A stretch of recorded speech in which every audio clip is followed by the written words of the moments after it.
Hai, selamat datang di channel Alur Cerita Film Cinema Z Recap.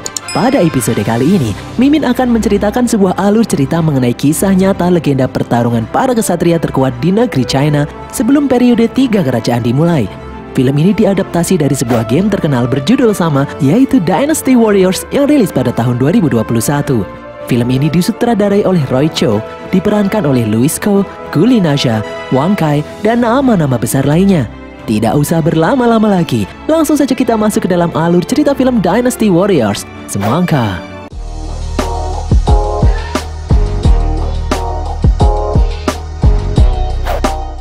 Ini adalah kisah tentang legenda para kesatria terdahulu di negeri Tiongkok, di mana pada masa itu, para kesatria tumbuh semakin kuat di setiap pertempuran, menyerap energi kosmik dan membuat mereka memiliki kekuatan yang tak terbayangkan. Mereka terlahir untuk memimpin pasukan dan saling menentukan arah tujuan dunia. Mereka adalah manusia-manusia terpilih. Pada masa itu, di penghujung akhir dinasti Han, perang-perang melawan para pemberontak berkecamuk di mana-mana. Agar bisa bertahan, pemimpin dinasti Han menyerahkan kekuasaan pada pemimpin-pemimpin daerah untuk menumpas para pemberontak. Periode sejarah ini disebut era sebelum 3 kerajaan berdiri. Pada suatu hari, di balik pegunungan, puluhan ribu pasukan kerajaan Han bertempur melawan puluhan ribu pasukan pemberontak yang disebut pasukan Sorban Kuning. Dalam perang ini, pasukan kerajaan Han dipimpin oleh Jenderal Perang Dong Zhuo. Dengan gagah perkasa, dia dan pasukannya bertempur melawan para pemberontak Sorban Kuning yang dipimpin oleh Zhang Jiao.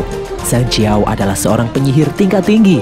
Dia menggunakan ilmu sihirnya sehingga membuat matahari tertutupi awan dan membuat para pasukannya disurupi oleh iblis sehingga tidak bisa mati.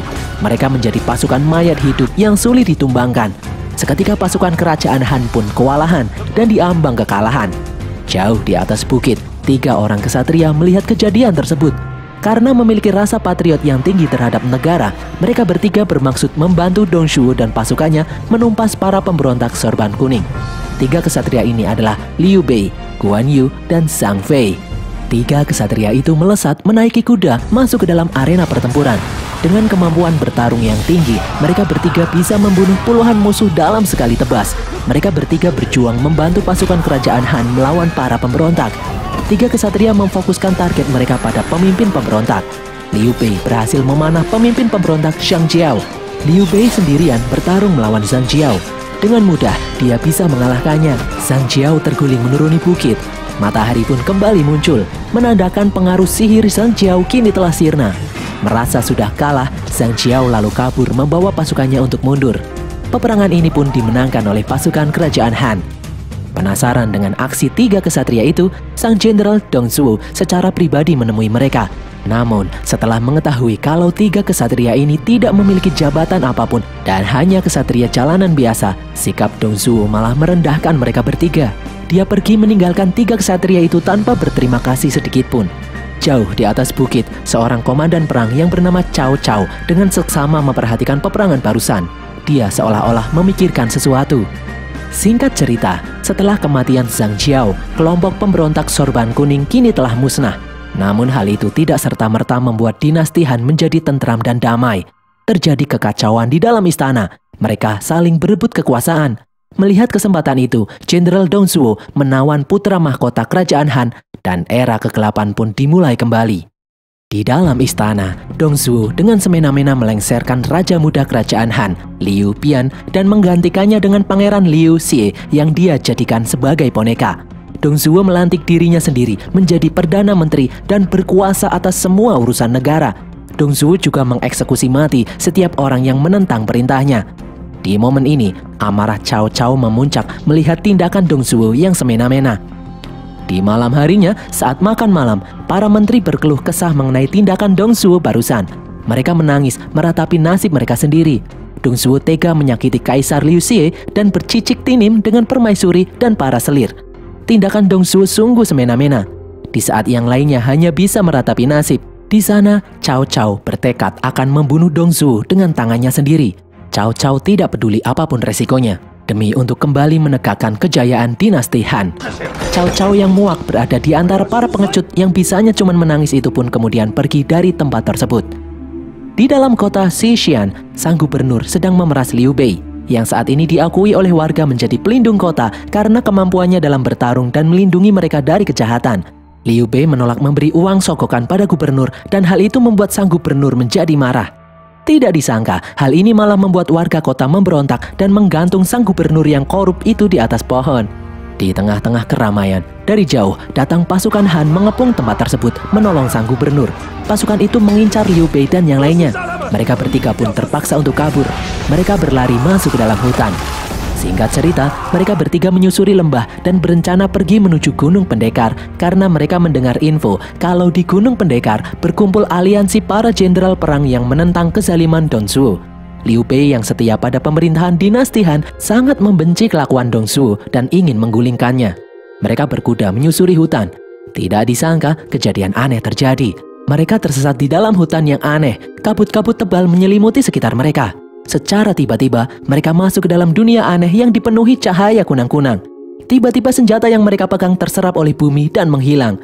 Di depan mereka berdiri seorang nenek tua yang secara ajaib mengenal asal-usul mereka bertiga. Kita panggil saja wanita itu Nenek Milf. Liu Bei bertanya pada Nenek Milf, apa benar di Gunung Pendekar berkumpul 18 panglima perang untuk merencanakan pemberontakan melawan Dongzhuo. Liu Bei ingin bergabung dan memulihkan kondisi istana. Meskipun berat karena Dongzhuo saat ini dilindungi oleh seorang jenderal perang terkuat tanpa tanding yang bernama Lu Bu. Tidak disangka, Nenek Milf ternyata mengenal Lu Bu. Dia menjelaskan kalau awalnya Lu Bu adalah seorang petarung biasa, namun Lu Bu memiliki sikap yang dingin dan kejam. Lu Bu adalah sosok pembunuh berdarah dingin. Lu Bu selalu menebarkan ketakutan kemanapun dia pergi. Meski memiliki penampilan yang biasa, sejatinya Lu Bu adalah iblis. Dahulu kala, Lu Bu merebut tombak pusaka dari tangan Nenek Milf. Lu Bu lalu membunuh ayah angkatnya sendiri, Jenderal Ding Yuan, dan seketika menjadi pemimpin dari puluhan ribu pasukan. Kagum dengan kemampuan Lu Bu yang luar biasa, Dongzhuo mengangkat Lu Bu menjadi jenderal perangnya dan menghadiahinya kuda tercepat dan pasukan terbaik. Namun, cerita kesaktian Lu Bu tidak membuat tiga kesatria itu gentar. Liu Bei lalu bertanya mengenai seorang komandan perang yang bernama Cao Cao yang saat ini menjadi trending topik. Tak disangka Nenek Milf ternyata juga tahu segala hal mengenai Cao Cao. Nenek Milf bercerita kenapa Cao Cao menjadi trending topik. Setelah melihat semangat Cao Cao yang ingin membunuh Dongzhuo, seorang menteri memberikan sebilah belati yang bisa membelah besi kepada Cao Cao dan menyuruh Cao Cao menggunakan belati itu untuk membunuh Dongzhuo. Saat ada kesempatan, melihat Dongzhuo tertidur di depannya, Cao Cao berniat menikam Dongzhuo dengan belati. Namun keburu Dongzhuo bangun. Cao Cao yang kaget pun pura-pura kalau dia menghadiahi belati super yang mampu membelah besi itu pada Dongzhuo. Cao Cao kemudian pergi. Lu Bu yang sadar kalau Cao Cao datang mencoba membunuh Dongzhuo bergegas mengejar Cao Cao yang pergi keluar istana menggunakan kuda. Aksi kejar-kejaran pun terjadi. Cao Cao terkena dua panah yang menancap di tubuhnya. Cao Cao dikejar oleh Lu Bu hingga keluar dari istana, melewati kota hingga masuk ke dalam hutan. Dengan tombak petirnya, Lu Bu mencoba menghentikan Cao Cao. Namun Cao Cao yang gesit berhasil menghindari semua serangan Lu Bu. Lu Bu yang kadung emosi mengerahkan kemampuannya untuk membelah hutan. Longsor hebat pun terjadi. Menyadari tidak ada seorang pun yang bisa selamat dari serangan itu, Lu Bu kemudian pergi. Tidak disangka, ternyata Cao Cao masih bisa hidup. Dia ditolong oleh sepasang suami istri. Karena tidak mampu menemukan jasad Cao Cao, Dongzhuo menyuruh anak buahnya memasang papan pengumuman barang siapa yang menyerahkan jasad Cao Cao akan mendapat imbalan yang sangat besar.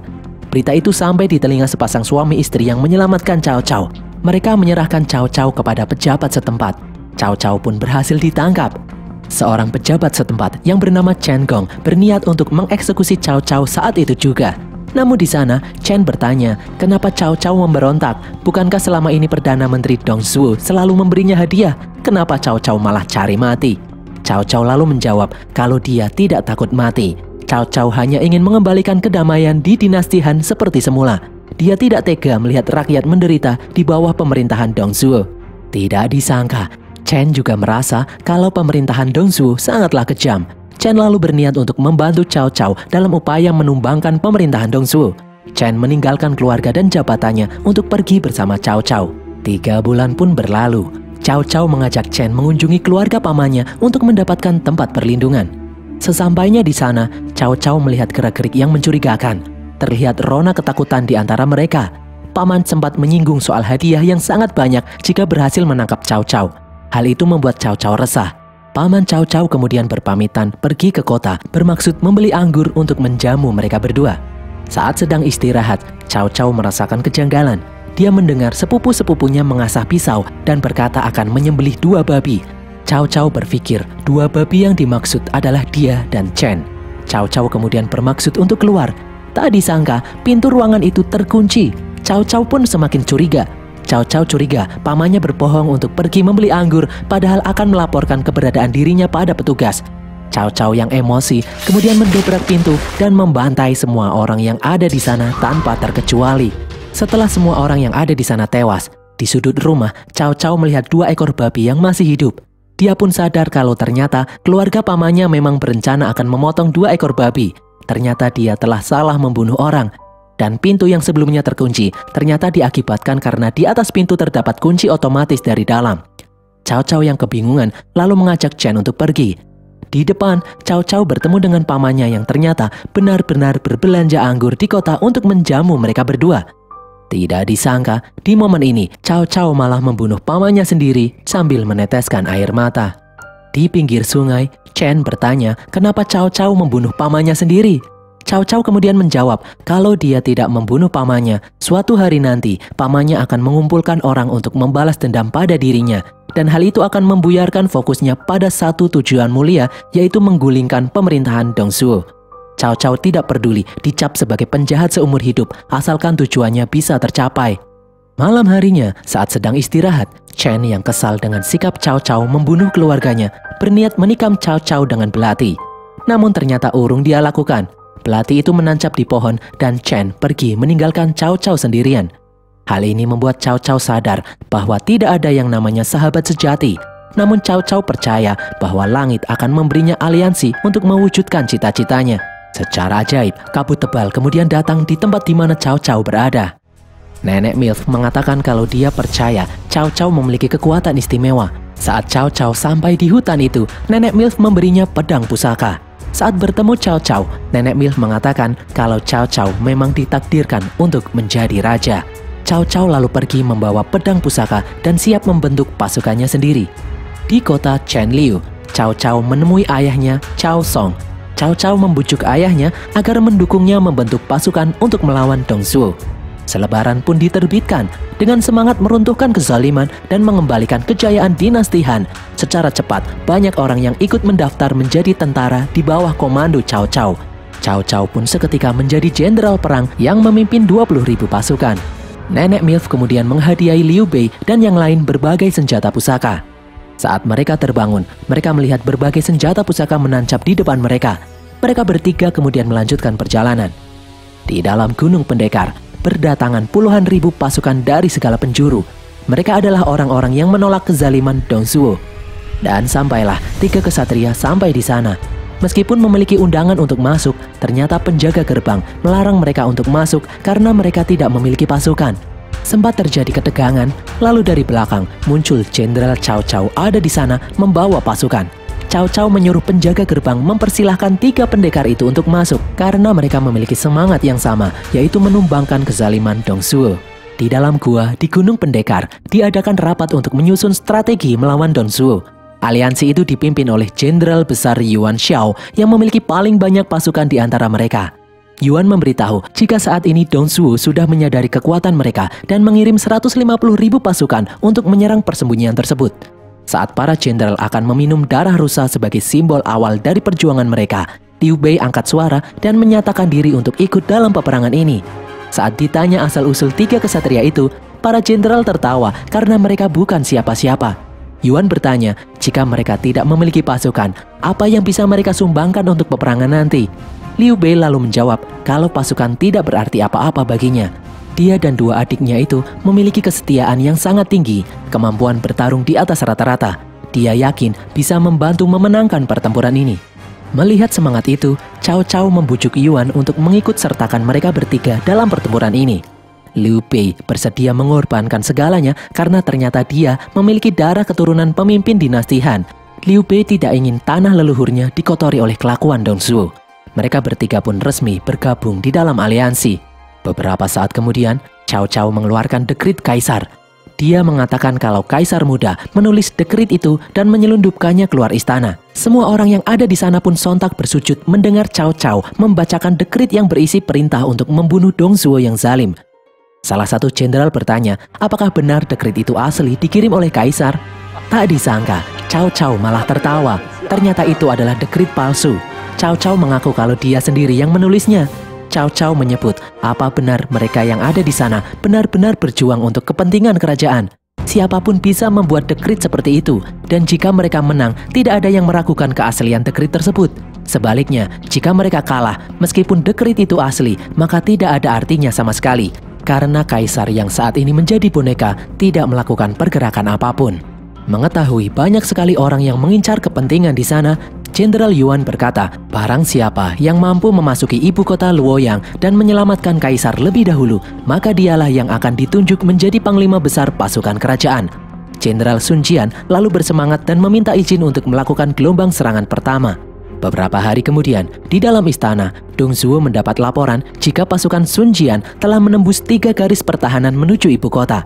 Dong Zhuo yang marah kemudian memerintahkan Jenderal Hua Xiong memimpin pasukan menyerbu pertahanan musuh. Di dalam Gunung Pendekar, Cao Cao menemui Guan Yu yang sedang bermain catur. Cao Cao memuji strategi Guan Yu dan berniat ingin merekrutnya menjadi bawahannya. Tidak disangka, Guan Yu menolak dan menyatakan hanya setia kepada kakaknya, Liu Bei. Mereka berdua lalu mendapat laporan kalau pasukan musuh berhasil memukul mundur pasukan Sun Jian dan pasukan musuh kini sudah ada di depan gunung tempat persembunyian itu. Pemimpin pasukan musuh, Hua Xiong, menantang duel 1 lawan 1. Di dalam ruang rapat, Cao Cao menyebut jika Hua Xiong memanglah kuat, namun dia masih jauh jika dibandingkan dengan Lu Bu. Jika mengalahkan Hua Xiong saja tidak mampu, maka mereka lebih baik menyerah saja. Jenderal Yuan lalu mempersilahkan siapapun yang ingin pergi melawan Hua Xiong, dia akan memberi hadiah. Jenderal Yu Se kemudian muncul berniat pergi melawan Hua Xiong. Yu Se turun ke medan pertempuran, namun tak disangka dengan mudah Hua Xiong berhasil memotong kepala Yu Se hingga terlempar masuk ke dalam gua.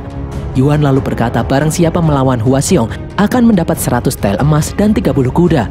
Jenderal Pan Feng kemudian turun melawan Hua Xiong. Hal yang sama pun terjadi. Dengan mudah Hua Xiong memenggal kepala Pan Feng dan melemparnya ke dalam gua. Jenderal Yuan lalu mengatakan akan menggandakan hadiahnya untuk siapapun yang mampu mengalahkan Hua Xiong. Beberapa jenderal maju, namun mereka masih saja tidak mampu mengalahkan Hua Xiong. Hingga akhirnya Liu Bei memerintahkan Guan Yu untuk maju. Cao Cao kemudian mengambil secangkir anggur yang masih hangat sebagai tanda penghormatan. Guan Yu menolak meminum anggur itu saat ini. Guan Yu berjanji akan meminum anggur itu setelah dia berhasil membunuh Hua Xiong nanti. Guan Yu kemudian pergi. Sesampainya di bawah, Guan Yu langsung berlari bertempur melawan Hua Xiong. Guan Yu mampu menandingi kemampuan Hua Xiong dan dengan mudah Guan Yu memenggal kepala Hua Xiong. Hal itu membuat semua pasukan Hua Xiong ketakutan dan kabur. Guan Yu pun kembali. Di dalam gua, Guan Yu meminum anggur yang diberikan oleh Cao Cao yang ternyata masih hangat. Jenderal Yuan yang kagum dengan kemampuan Guan Yu memerintahkan anak buahnya melayani Guan Yu dengan layak.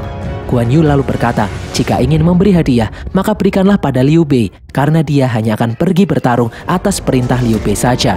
Cao Cao kemudian meminta Jenderal Yuan memberikan penghargaan yang layak pada Liu Bei dan 2 saudaranya. Saat itu juga, Jenderal Yuan mengangkat Liu Bei menjadi komandan pasukan. Liu Bei pun bersedia. Di tempat lain, pasukan Sun Jian masih melancarkan serangan di salah satu benteng menuju ibu kota.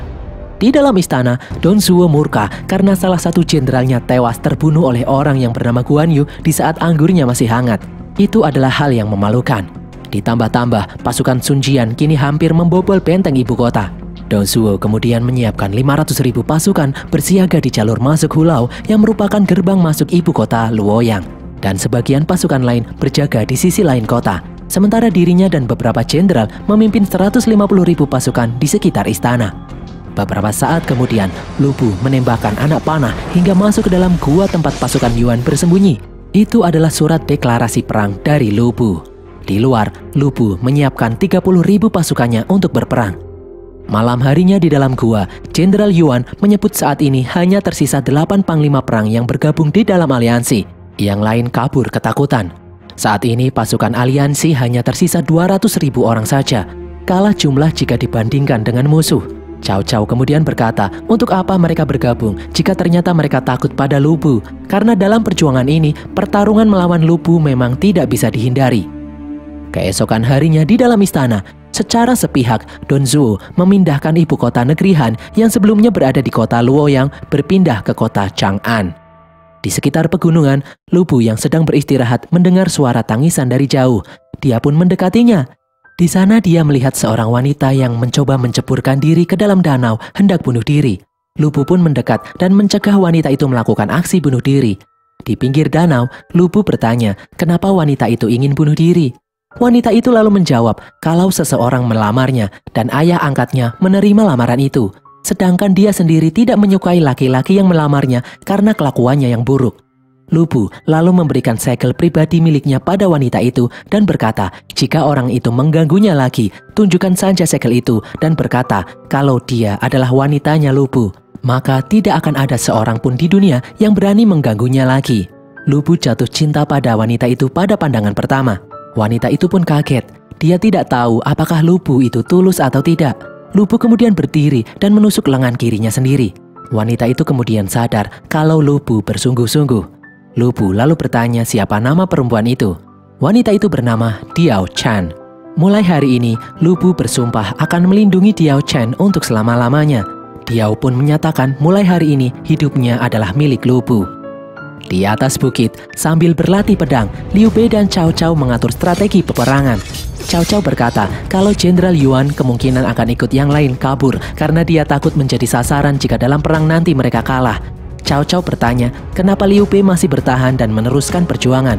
Liu Bei lalu menjawab kalau dia memiliki cita-cita seperti Cao Cao, yaitu mengembalikan kejayaan dinasti Han. Di dalam hidup, hanya satu hal yang ditakuti oleh Liu Bei, yaitu mati di saat dinasti Han masih dalam bayang-bayang kehancuran. Cao Cao bertanya, apa motif sebenarnya Liu Bei? Apakah ingin kekuasaan? Liu Bei menjawab, dia tidak ingin apa-apa. Dia hanya tidak tega melihat rakyat menderita di bawah rezim Dong Zhuo. Demi dinasti Han yang agung, Liu Bei bersedia mengorbankan nyawanya. Di dalam gua, Liu Bei dan Cao Cao menemui yang lain. Mereka memiliki rencana.